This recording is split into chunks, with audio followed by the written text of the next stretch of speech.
what I'm working on right now, and many other interesting topics. Please do subscribe, and please do comment. Any questions or any projects or any things that you would like for me to try, I am open to it, and I do respond back quite quickly. Once again, my Skype is greg.moore7313, and my YouTube is redvenom10, as well as my Google mail is angelicwitch777 at gmail.com, and my Yahoo is angelicwitch777 at yahoo.com.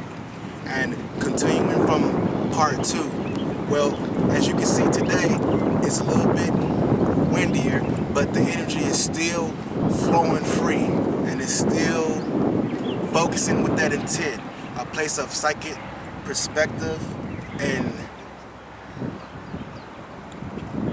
interpretation of self, a place of joy and healing and serenity for those who come around here, whether it be humans or animals or insect alike.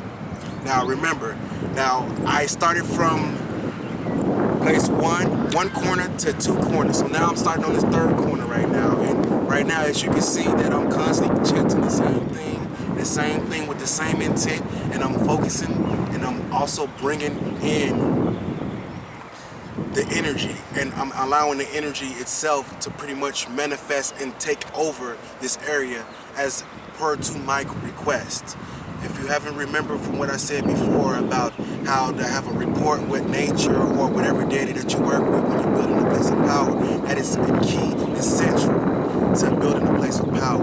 Most people don't realize that, and they wind up breaking laws with the supernatural, and they wonder why sometimes things go wrong for them, or in that case of a matter, or it just doesn't respond. Well, hopefully you learn a lot from my videos, and hopefully you learn a lot from building a place of power, and actually it works for you. You don't have to necessarily take my demonstration as in concrete, but this demonstration is just to give you some type of room of an idea, sample for what it is that you're trying to do, and the work that's at hand here. And the work that's at hand is building a place of power.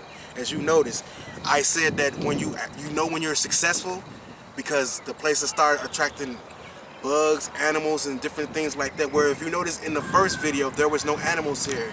In the second video, there was animals here. But look now, if you look, there's ducks right there.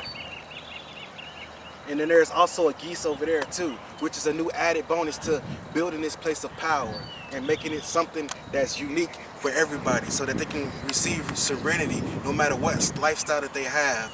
They can come here, reflect, also receive serenity, and also receive joy and just blessings of just being in nature and just being around in general. That was my intent from part 1 and part 2, and now this is my intent in part 3. You want to make sure that you consecrate all 4 corners, because the 4 corners are very important. They represent the different cardinal points.